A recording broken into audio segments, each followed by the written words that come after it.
You remember it perfectly, but you were not there. You remember it perfectly. The kitchen, the quality of the afternoon light, the smell of something specific, bread or rain, or the particular soap your grandmother kept by the sink. You have told this story more than once, at dinner tables, in dark cars on long drives, in the particular register of someone describing a thing they lived, but you were not there. You were 2 years old, or not yet born, or asleep in another room while the thing happened somewhere else in the house. Someone told you the story, many times, in the same words with the same details, and your brain, which cannot always distinguish between a thing experienced and a thing narrated, built it into the architecture of who you are. You did not steal this memory, you inherited it. And every civilization that has ever existed understood that this was not a defect in how human beings worked, it was the design.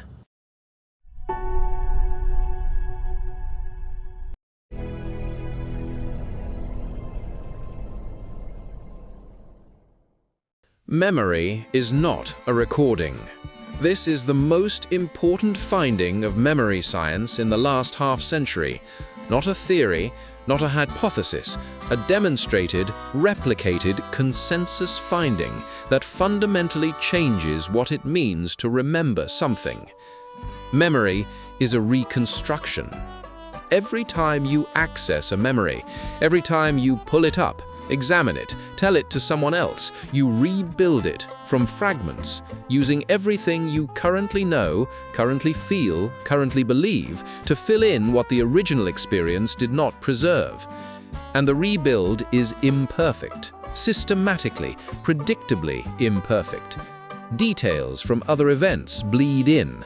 The emotional register of now colors the emotional register of then. Things you subsequently learned about the event retroactively enter the memory of the event itself. You are not misremembering. You are remembering exactly as human beings remember, which is not the way you thought you were. The family story, the autobiography assembled by others, the dinner table as the first editor of the self. Long before Elizabeth Loftus proved it in a laboratory, every family with a storytelling tradition had been practicing the misinformation effect across generations. The stories told at dinner tables, the photographs captioned with explanations, the aunts who corrected your version of what happened at Christmas 1987, the parents who began certain sentences with, "You probably don't remember this, but..." The family narrative is not only a supplement to personal memory. For most of the events that shaped your early life, the years before clear episodic memory consolidates, roughly the first 3 years, the family narrative is the primary source. You assembled your autobiography partly from things you experienced directly, and partly from things you were told, shown, reminded of, corrected about, and narrated back to yourself until they felt experienced. The dinner table was the first editor of the self, and the editor had preferences. The editor had a version of events they wanted preserved. You inherited a self that was already interpreted. The Greeks did not consider memory a faculty, they considered it a goddess. And they built her a river twin called forgetting. Both were gifts.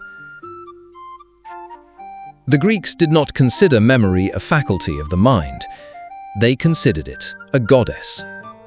Mnemosyne, the titaness of memory, was among the oldest divine beings in the Greek cosmology, and she was the mother of all 9 muses, the goddesses of epic poetry, history, music, dance, comedy, tragedy, every creative and intellectual pursuit the Greeks considered essential to civilization, were the daughters of memory.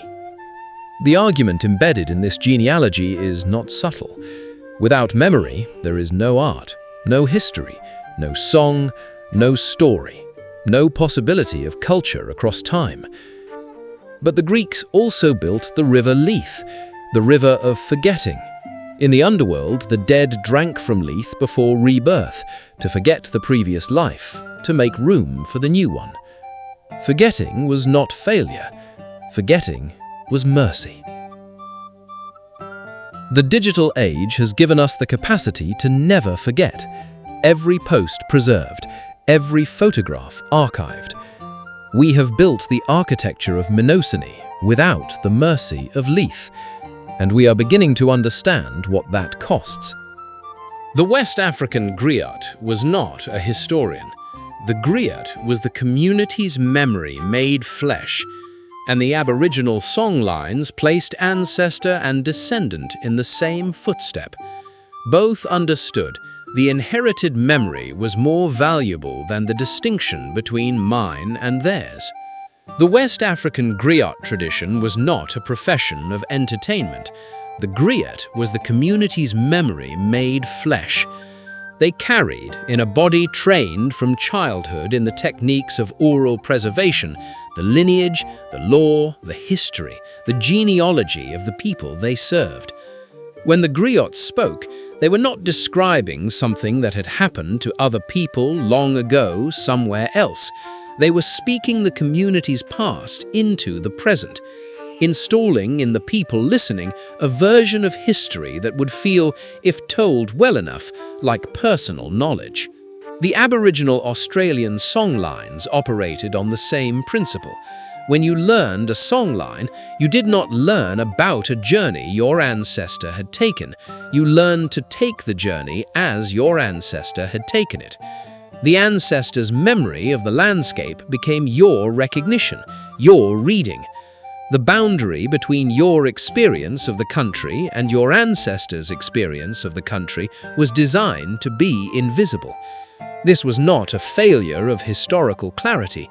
It was the delivery mechanism for 65,000 years of accumulated wisdom about how to survive in a specific environment.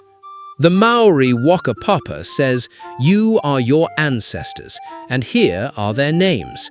Facebook Memories says, "You are your engagement metrics, and here is your past." Both shape what you think you were. Only one of them knew you. The Maori concept of Waka Papa, genealogical chanting, the recitation of one's line back through the ancestors, is not a record of biological connection. It is the act by which a person becomes a person. To know your Waka Papa is to know who you are, where you come from, what obligations you carry, what strength is available to you, what events shaped the world you were born into. Every person alive has a Waka Papa. They simply may not know how to recite it. And then the algorithm arrived with a feature. It called it Memories. Facebook Memories, Google Photos on this day, Instagram's year in review. The algorithmic nostalgia engine decides which moments to resurface, which version of you to present to your present self, which photographs from which years constitute your story. It does not know what those moments meant to you. It knows how many likes they got. The dinner table editor at least knew you. The algorithm knows your engagement metrics. The misinformation effect has always operated through intimacy, the people closest to you shaping your version of your own past. We have now outsourced a portion of that function to a machine that has no interest in the accuracy of your autobiography, only in your return visit. In 2002, subjects were shown doctored family photographs. Within 2 weeks, 1 in 4 had incorporated the false event into their autobiography. Kimberly Wade and her colleagues at the University of Victoria ran a study in 2002 that should be better known than it is. They took real family photographs and digitally inserted participants into events that had never occurred: a hot air balloon ride, a trip to a theme park, a family gathering that did not happen. They showed these photographs to the participants alongside real family photographs. Within 2 weeks of looking at the doctored photographs, without hypnosis, without pressure, without anything except the photographs, 1 in 4 participants had developed a memory of the false event. Not a vague impression, a memory, with details, with the emotional texture of something lived. Some participants elaborated the false memory with information not present in the photograph. The photograph had done what the griot did, what the waka papa did, what the family dinner table always did. It had installed an inherited experience as a personal one. The difference is that the griot knew what they were transmitting. The photograph did not know what it was doing, and neither did the participant. Your algorithmic past is a heavily curated exhibition of your most publicly validated moments. It is not your life. It is the version of your life that performed best. In 2015, Facebook launched a feature called On This Day, later rebranded Memories, which surfaces photographs and posts from your past on their anniversaries. The algorithm selects which memories to surface according to the same principle that governs all platform recommendation: engagement. The memories that got the most likes, the most comments, the most shares, these are the memories that surface most often. The memories that got no response, the quiet ones, the private ones, the complicated ones, do not appear. Your algorithmic past is a heavily curated exhibition of your most publicly validated moments. It is not your life. It is the version of your life that performed best. And if you engage with the memory, if you like it, share it, react to it, you strengthen the neural pathway that connects that moment to your sense of yourself. The algorithm is not a memory. It is the most sophisticated misinformation machine in the history of identity. It is also, almost certainly, the primary curator of your recent past. The Seder says you were enslaved, not your ancestors, you. The inheritance delivered as personal experience, deliberately, by design. And then the youngest person at the table is required to ask, why is this night different from all other nights? The Passover Seder is one of the oldest and most sophisticated inherited memory technologies on Earth.